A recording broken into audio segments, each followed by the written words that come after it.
First myth is that nobody comes here with a dream to become an IAS officer. It happens.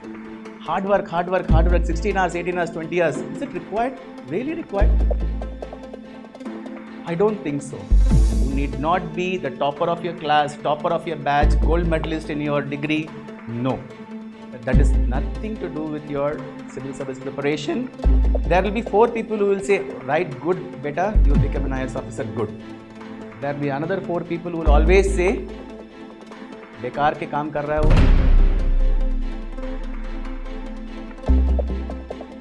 See, civil service, as you all know, that it is the most tough exam, so-called tough exam, because everybody who writes any exam says that is the toughest exam. So we also claim the same thing, that is the toughest exam. But you see those people who have cleared it, you will be wondering, is this the toughest exam? This person has cleared it. There are so many such moments when we are preparing, we will be wondering, how did he clear? Might be the exam is a bit easier this time. Let me also try. So I'm going to take you through my life journey, and I also want to dispel some myths which concerns the examination part. There are 2 types of myths. One, after you became a civil servant. The second one is before you became a civil servant. After thing, we'll have it for another talk. That's a huge one. The first one is, before you became a civil servant, what are the myths are there? Many people have a lot of myths about writing a civil service examination. So when people come to me, they first ask me, I hope it is your childhood dream. I was, what? Childhood dream? As everybody, as in a childhood, I always wanted to become a doctor. When in my class, my teacher asked, what do you want to become? 60% doctors, 40% engineers. We don't know anything else. At least now the kids know something else is there. You people are coming here, T-Hub is there, colleges are there. But for us, 15, 20 years back, we know only 2 things. And people will value us only for those 2 things. If I say any other thing, they will not value us. So till my 10th class, anybody asks me, I'll say doctor. So where did the civil service came from? I said, no, it is not everybody's dream. You ask any civil servant, might be a son of a civil servant might tell, I want to become a civil servant. First time civil servants, nobody has the ambition earlier. Especially those people who are in the city bred people, they don't know who is a collector, who is a commissioner. They only know IPS officers because they come in movies. So they all want to become an IPS officer. Salman Khan, Dabang, they all like. So I saw one of my batchmate in Patna, he was the Dabang IPS officer, he was SP of Patna, my batchmate. He was called as Dabang officer. It should have been other way around, right? But anyway, the first myth is that nobody comes here with a dream to become an IAS officer. It happens. Anybody can enter at any stage. It need not be that you have to carry the dream from your childhood. Second question they ask me, then how come you became an IAS officer? What motivated you? There should be some event which motivated you to become an IAS officer. So here it starts, okay, after 10th class. There was an exam called Vocational Course for Railway Commercial. I know for sure 99% or 100% would not have heard about this examination. So was I. One of my classmates' mother, I don't know whether she took pity on me or what, she gave me the form, asked me to apply. So I applied. Wrote the exam, RRB conducted it, we got cleared, and suddenly they said, look, it's a job link course, you have to do your 11th and 12th with railways as one of the subject, you have to write your examination, and then you'll be given a job. Exciting. So my doctor gone. So I came inside, wrote the examination. 40 people were selected from 4 states. All over India, the total selections made was 9 zones at that time, railway zones, now it is 16. So 9 into 40, 360 people, some people drop out, around 320 per year. Nobody knew about this, even we also didn't knew. So 11th and 12th over, we thought we'll go to college, they put us in railway stations.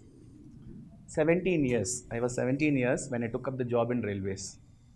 I still remember the day when we landed up in the railway station. Early morning, 2 o'clock, it's some godforsaken railway station called as Kadalur Port Junction in Tamil Nadu. I have heard about Kadalur 2 times when cyclone hit it. I've never heard about that railway station. I got down the railway station early morning 2 o'clock, went to one of the employee there and asked that I have come to join in this station. They looked at me and said, so young, 17 years. I said, what? This is their appointment order. Okay, lie down. Where? Bench. Lied one morning, got up, went to the station master, gave me a station report. 7 years I worked in railways. Slept in platforms only because, they don't give houses to us. I'm a bachelor. Not even 18, but still I'm a bachelor, so no house. So I've stayed in railway stations, took bath in railway reservation, retiring rooms by telling those attendant, please let me take bath. So many things have happened, but the most important thing which has happened to me during those 7 years is these 40 people into 9, the 360 people, the friendship I have got still continuing tonight till today with families. The second thing I have gained from there is interacting with public day in and day out, which has shaped my life like anything. Interactions, communications, these are the two important things which will help you in anything. How you perceive a person comes from interaction only. You can't learn it from books. It was 1999, Odisha super cyclone. I was not community conscious also, mind. It's not that, okay, I know what is happening around me. I'm reading newspapers like anything. I'm so worried about what is happening in the country. No, most of us are. During the super cyclone time, one of our superior officers, railway officers, she said, why don't we all go and do some relief work there in Orissa? So 10 of us packed. We collected a lot of clothes, food material, everything. Went to Puri, got down. From there by bus, we went to a district called Kendrapara, which was affected by the super cyclone, 99, in December. We saw the destruction which has happened there. Right from on the way itself, we've seen the trees, completely gone. Everything gone, the super cyclone.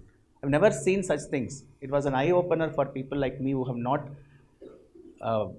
really bothered about what is happening in the society or what is happening around us. 10 of us, 10 days, we stayed there, we did relief work, we came back. So you can call it coming of the age moment. Okay, you realize that, okay, something is there which we are missing in our life. Till the time, railways job, monthly 4,000, 4,500 was my salary at the time. So I used to get it, go home, doing nothing. Then we all sat together and then we were discussing what should we do. The same group which we were talking about, the vocational course for railway commercial, VCRC we call it. We all sat together and discussed, we should do something. So what is the alternative? What we can do? So one option came is civil service. So that's how my interest in civil service came into being. Not because anybody else wanted, no, it's not my childhood dream, anything else. So we thought, okay, let us prepare for civil service. Let us do something. I never went to college. You might have noticed, after 12th, I straight away went to the job. I worked for 7 days. So I had to do my degree through distance education. So all these people, everybody who has got into railways job, everyone did it through distance education. I joined BCom, got into Madras University, distance education. I'll go only to write exams. Contact classes also I cannot go. Weekly 2 classes I cannot go. I go and write the exam and come back. Right after finishing the degree, we started giving attempts to the UPSC. So as you all know, I was working. So many people will be wondering, what happens if we are working? I don't have time to prepare for all those things. I say them, see, during our time in railways, in railway stations, you won't get time at all. You get free time only after 12 o'clock in the night. When the last train leaves, you close the counter, count everything, give it to the cashier, then only you will come out. So we used those time between 12 o'clock to 4 o'clock to 5 o'clock, many of us, and started preparing for civil services. And we wrote exams while working in railways. So third myth. Hard work, 16 hours, 18 hours, 20 hours. Is it required? Really required? I don't think so. People might tell you 16 hours a day, 365 days a year, like that 1.5 years to 2 years. If you do that, you will become a civil servant. 90% people run away. Please, sir, I am not for this. Let me go for an easier option. But practically, I am telling you, most of that cases, it is not like that. Have you seen anybody really putting their mind for 16 hours? No. They might sit in front of the book for 16 hours, but you all know the concentration. I saw the one of the presentation. They say, click, it goes off your attention. Swipe goes off your attention, and you are going to tell me that 16 hours you are going to hold your attention on a book? Bullshit. No. Definite no. I'll tell you. And if anybody claims here, then he is a zombie. Definitely a zombie. So that is the third myth, which is not at all true. Anybody who can put in quality time of 3 to 4 hours, that is enough for them to get into civil service. Nothing else is required. Okay, then they ask me, you must be very intelligent. You must be the topper of your class every time. I tried. I really tried. My classmates didn't allow me to. What will I do? It's not my fault.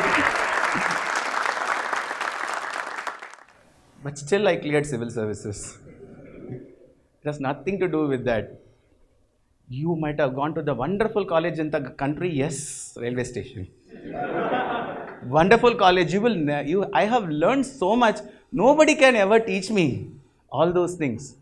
Nobody, not a single day is same in a railway station. Wonderful experience, wonderful. All those things I am carrying on till now also I know how to tackle people when I see people, because at the age of 17, 18 itself it has been done. I have learnt there. So that myth is also not correct. You need not be the topper of your class, topper of your batch, gold medalist in your degree. No. That is nothing to do with your civil service preparation. That has nothing to do with after you have become an IAS officer and what you are going to do in the field. No. It has nothing to do with it. So don't worry about all those things, about whether you are topper or you are at the bottom. What UPSC expects is very simple. They expect do you have the aptitude for the job? Do you have the attitude for the job? All other things is taken care of. A training is given to everybody. 2 years we are being put to training. After that we are also, when we go to field also we learn. If we have the right aptitude and attitude, that is enough. Nothing else is required. So these are some of the myths I thought I will, because my time is already up. So I have to finish it. So these are some of the myths which many people think it's an impediment for preparation. Coaching institute is another thing. Many people ask, did you go for coaching? Might be your coaching is excellent. So I have different take on coaching. See, coaching institutes or coaching atmosphere, it is useful because you get to meet people who are sharing your own dreams, and you get to share notes, your ideas and other things, and you also get to know where to look for, what to look for, because UPSC is such a thing, it's too vast. It's too vast. There is no one right answer or one wrong answer for it. It is how you pursue a situation that matters. For that, you will have to interact with people and exchange ideas. Otherwise, it becomes very difficult. Last one is family support. So what is family support which we are talking about? There will be 4 people who will say, right, good, better, you will become an IAS officer, good. There will be another 4 people who will always say, बेकार के काम कर रहा है वो. Ask him to go. I will get him a clerk's job somewhere. Ask him to join. At least he will earn 15-20,000. He is already in a highly paid job. He is working in US in a software company. Why he wants to leave that and come back and write civil service? Let him not do it. Failures are part of preparation. First time success, very rare. 3-4 times people sit and write exam after exam after exam, and then only they clear. You must have that patience, you must have the perseverance. If you don't have it, you are not fit for that job at all. You are not fit for the job. If you don't have the patience, how are you going to sit and design on the policy of the country? You are not fit for it. If you say that, okay, I am a fly-by-night operator, I will try this. If it's not working, I'm going to try that. If that is not working, I'm going to try that. No, that is not how a country is governed. You must have the patience and perseverance to prepare, analyze, and execute. So this quality during your preparation itself you gather, and then you implement when you come back and do your work in the field. Another things, you have cleared the exam. Great, you are very happy. So you what do you think? Bounce gaya. We have arrived. Like what Arnold says, na, I am back. Types, here I am. But is it so? Do you think that you have actually arrived? And if you have arrived, where have you arrived? I'll tell you, that is where it starts. You have not even started. It's like, no, I hope everybody has seen Bahubali. He goes on the top of the waterfall. You have reached there. Congratulations. But now the whole expanse of the whole kingdom and the universe stands in front of you. You have to do so many other things. You have just reached the top.